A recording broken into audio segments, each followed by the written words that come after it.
The nice thing about the hard work that I've put in to really know myself, and especially to get to know my biggest dysfunctions, has been wonderful. It also has helped me see my ex-wife and my relationship, and why all of my relationships tend to not last. And I can tell you specifically, this one particular dysfunction, um, air quotes, suffocated my ex-wife. And here's why. When I met my ex-wife, I was late 30s. I wanted more kids, but I didn't want to have more kids necessarily. So I thought, I'm going to date a single mom who has kids in the age range that I like. And I met Rebecca, and very attracted to her. She had two kids that were really young. In fact, Aiden, who is with me, he's 15 now. He was 4 at the time. So I've known him a very long time. And we had Rebecca and I had very different needs, and I don't think either of us knew that we had conflicting needs or dysfunctions. So I think she needed space to grow as an individual. She was 32 when I met her. And I think someone that wanted to be a parent partner, could have given her that space. So I checked the box for that for sure. The problem is, I came into the relationship needing someone to validate me, and a grown-up, a woman, to validate me, and to make me feel good about life, and to make me feel good about myself. And she did, for a little while, or the relationship did. It wasn't a failure of her part. The problem is, those two were conflicting in time. She needed time to kind of have an independent journey. She needed some time not being I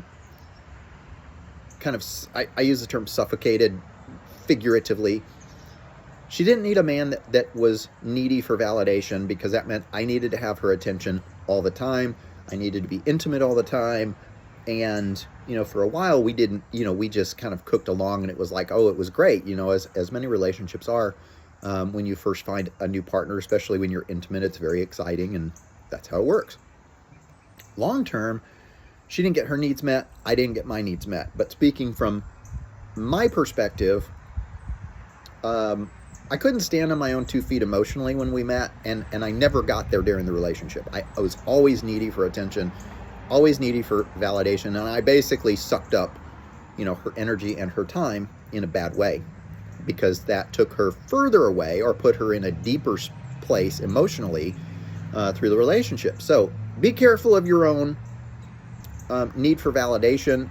You should be emotionally capable of not needing your partner's constant attention, not validating through physical contact, not validating through intimacy. That is a bad thing to bring to a relationship, and that's what I brought into our relationship. So that is my contribution to the failure of our relationship. That's my contribution to her quality of life, kind of dwindling over time, because she didn't get the space to grow.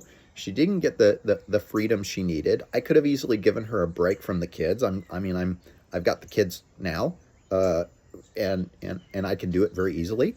But our relationship didn't have that space for her, and that's a lot on me, but also not really something that was, I don't think, clearly communicated from her perspective. And I don't mean this. This is a responsibility post. This is a responsibility video. Nothing on her. This is about me and what I brought to the relationship that messed it up. That's part of it. I have some other dysfunctions, but they all need their own video. I'm just owning up to what I brought to the relationship that was not healthy, in hopes that maybe you can see some of that in you or in your relationship, and you can talk about it and work through it. Because if your partner needs space to grow, you need, be a partner and give them space to grow.